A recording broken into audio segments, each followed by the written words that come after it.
Hi everybody, Trevor Williams here, and today we're going to discuss the dbForge SQL Complete tool. Now, this tool is a productivity tool for writing SQL, especially if you're writing SQL using the SQL Server Management Studio or Visual Studio. And if you spend enough time in those environments, you would definitely understand that this productivity tool is needed, because it can be annoying when you have to be jumping between writing SQL statements and looking at the table and the metadata of the columns to write the best statement possible. There are times when you have complex queries that you'd love to explain, and then sometimes you have to go outside of the IDE and use some other third-party tool, in this day and age, probably an AI assistant, to explain what the query is doing and so on. So this tool brings all of that into one. It helps us with all of those things. And we're just going to go through some scenarios to kind of see the power and the value added proposition of it. So we start off with the product page on the DevArt website. Go to devart.com, go to products and look for SQL Complete. And from here, you can opt to get a free trial. Once you have installed the tool and you launch your SQL Server Management Studio, you're going to notice a few new things. The first new thing would be that you have an AI Assistant button, which gives you an AI Assistant chat to the right-hand side, similar to what you would see with Copilot. The SQL Complete tool and the AI assistant, they're fully context aware, and they're doing a little bit more in the context of the database that you're actually working with. Another thing that you may notice is in the context strip up top, you may see a menu item that says SQL Complete. Now, for some reason, my extensions menu says that it should be there, and it allows me to select if it should be there, yet it's not showing me. But that's a me problem. You probably won't have that problem. Either way, once you're seeing at least the AI assistant, then you know that everything is up and running. Now, this tool is very powerful and it has a lot of features. I cannot go through every single feature in this particular video. However, I'm going to highlight some of the things that I've found very useful, and I hope you will find them useful as well. But do explore, do experiment. For this demo, I'm going to be using the Northwind database, which is a great demo database. Now, one of the first things we write as SQL developers or somebody extracting data is a select query.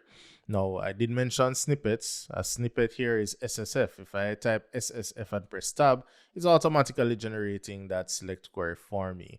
And then I can go ahead and choose the table. So I'm getting the customers table. You'll also notice that there's additional metadata being provided. So it's telling me an estimated number of rows in this table. It's telling me the columns and the constraints and data types. That's very useful at a glance. I'm going to go ahead and say customer C, but what if I don't want everything from the customers table? And usually star is not recommended. It's more readable when you list out the columns. I can highlight star and press tab, and it just lists out all of the columns for me. Now I can cherry pick. I don't want customer ID, contact title or address, and I don't want these other ones.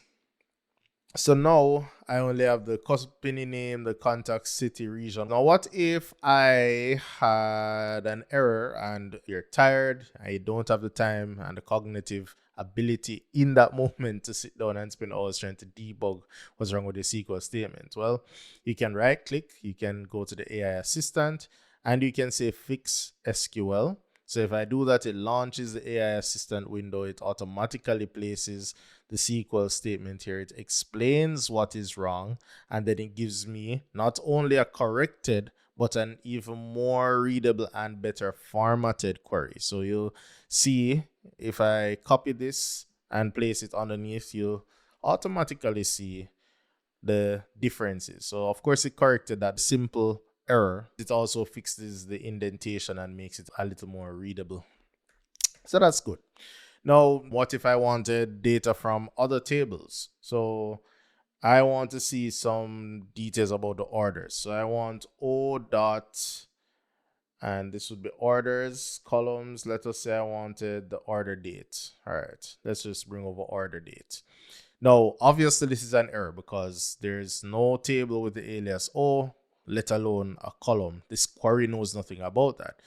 So that means I need a join. So if I'm going to start writing join, look at what the autocomplete automatically does. It completes that join because of the contextual awareness. It realizes, oh, you might want something from the orders table. So clearly you want to join the orders table.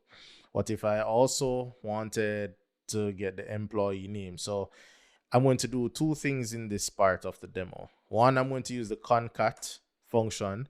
So one of the great things here is that it gives you tooltips for your functions, and this is great for the built-in functions of SQL, but it's also great for your custom functions where you might have to be using custom functions and sprocs and so on, and that additional context does help you to make better decisions. So I'm going to say dot first name and dot last name, and a little empty string here. Would represent employees that's not known to the query. Well, guess what?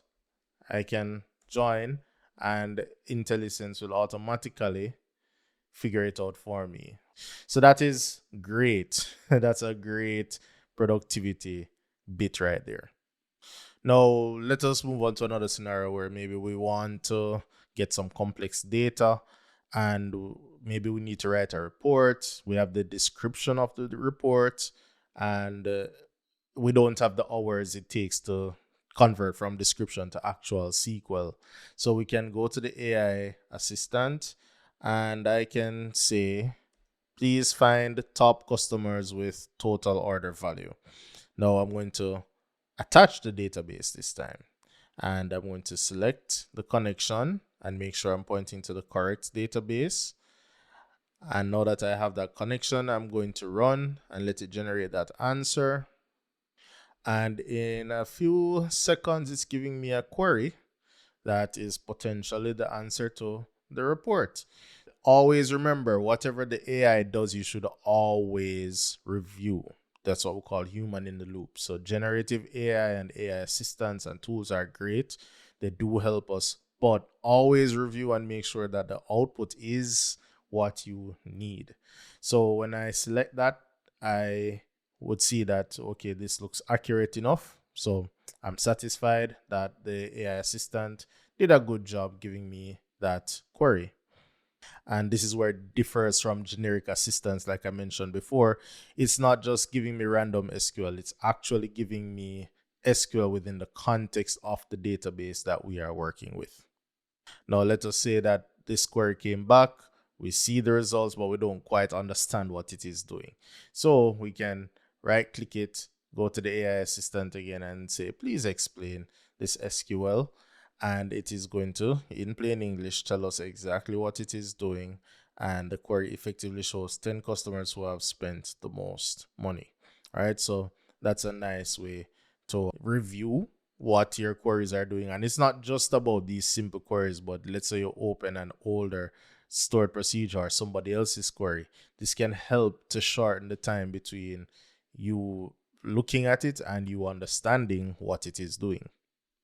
Now, while we're still on select queries, I do want to show you another feature of the select that I found very useful, and that is the ability to actually navigate the tables right here from inside the select. So earlier we generated select star from, and then we listed out all the columns and then we built the query. But what if we could just build the query from here?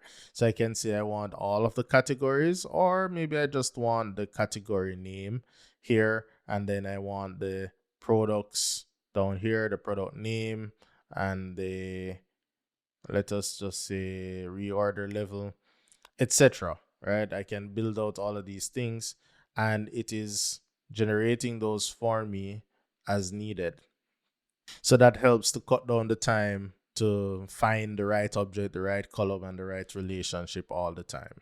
Now, one more thing I'm going to show you is with the insert. So a lot of the times with insert statements, we have to be bouncing between the actual authoring of the statement and looking at the columns and the order of the columns and remembering which order they are in for the values. If I just press tab, so all I did was insert categories pressed tab, it generated the rest of the query for me. I can now fill it in. Let us try that with an update. So if I say update categories press tab, look at that. It's going to fill it out for me. Set category name, where, etc. All right. So from a productivity standpoint, these two are really winners. If the select statements didn't win me over, the ability to generate the insert and the update statements very quickly definitely did. So that's really all I wanted to show you about this tool and why it's useful to have it sitting right there in your IDE, whether it's the Management Studio or Visual Studio, and its ability to give you contextually aware and accurate SQL is invaluable. And actually, I've used other AI tools that were not this accurate. So this is not just me saying, here's an AI tool, use it. This is me saying I've used others and they were not this good. So definitely this is something for you to check out. If you found this video useful, please like it, please share it. If you find this and other things on my channel useful, please subscribe. And also, if you found this tool useful, the link is in the description. You can go ahead and use that link to make your purchase. If you have any special requests, do leave a comment and I will get back to you as soon as possible. But for now, thank you for joining me on this little adventure. I hope you like it. I hope you acquire it for your team and that your story will be as great as mine is so far. So thanks again, and I'll see you in the next lesson.